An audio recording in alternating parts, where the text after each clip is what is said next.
Romantic dinners for two were even more special when you make them at home. Today it's going to be an herb-crusted tuna steaks with an apple pear salad. Elegant and easy.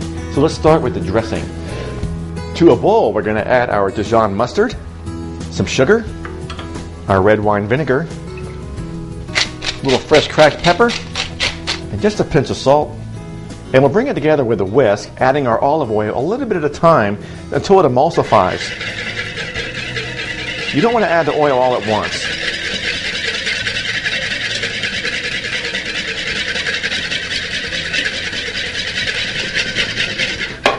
And we'll set it aside. Next, we're going to take our lemon, cut it in half, and we'll squeeze it into our water. This is going to keep our apples and pears from turning brown while they're sitting there waiting for us to make our salad stack. Next, we're going to core our apple and our pear. Now we're going to slice our apple, keeping them in order, thin slices, and we'll place it in our lemon water. And we'll do the same to our pear. Well, since our apple is bigger than our pear, I'm going to take the middle section of our pears and I'll cut them in half and put them in the water along with the tops, smaller tops and bottoms. And we'll show you why in a minute. Now we're going to set this aside and get to work on our fennel bulb. We're going to remove the bottom and we'll use one stalk for this recipe. Remove the top or the stalk, and we'll use this for some stock later on, like chicken stock. And we'll cut it directly in half, then half each side again.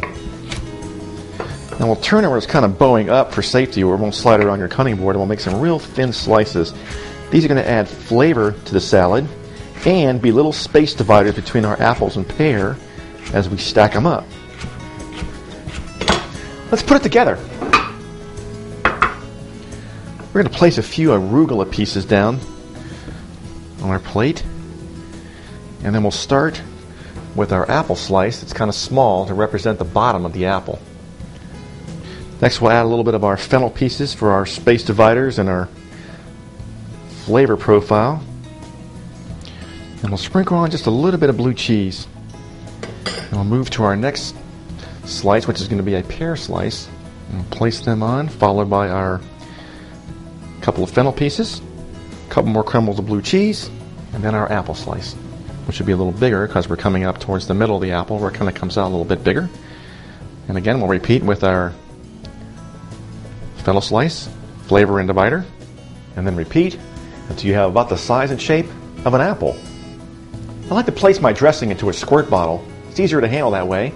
And every 2 or 3 layers, give it a couple drops of dressing. This is what I was referring to cutting your pear slices in half so you can replicate more of the size of the actual piece you need. And we'll finish with the top piece of the apple.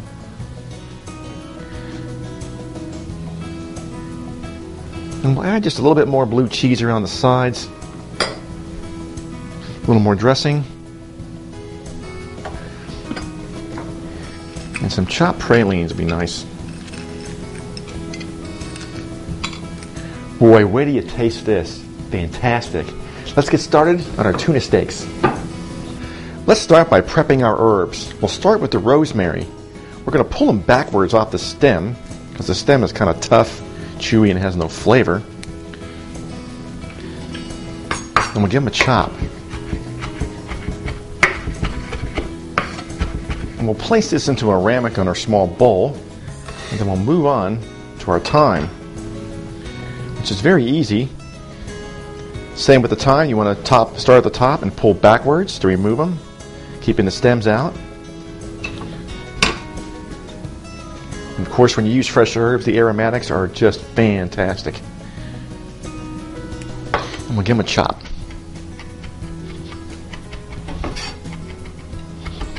And we'll add it to our rosemary and give them a mix.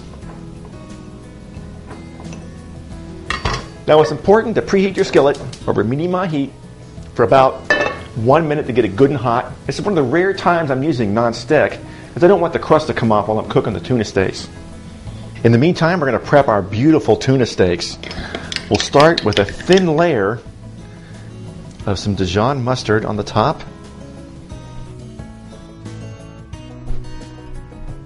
Then we'll sprinkle the top with a little bit of our herbs. I will add some oil to the pan. We'll swirl the coat. Then we're going to add our tuna steaks to the pan with the mustard and herb side down.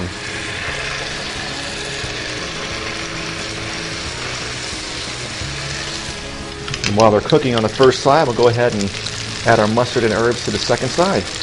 You don't need to add salt to the recipe because there's plenty in the Dijon mustard.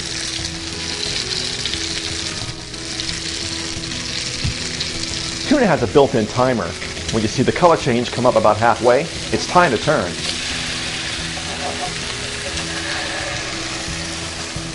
And we're not going to overcook them. We're going to cook them about medium rare. And we move on the set on the side. Let's wilt some spinach to go with this dish. When the pot is hot, drizzle in some oil.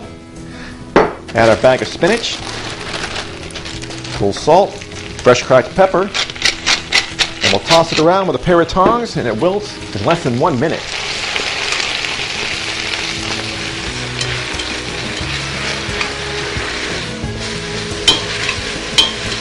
Looking good. Let's eat.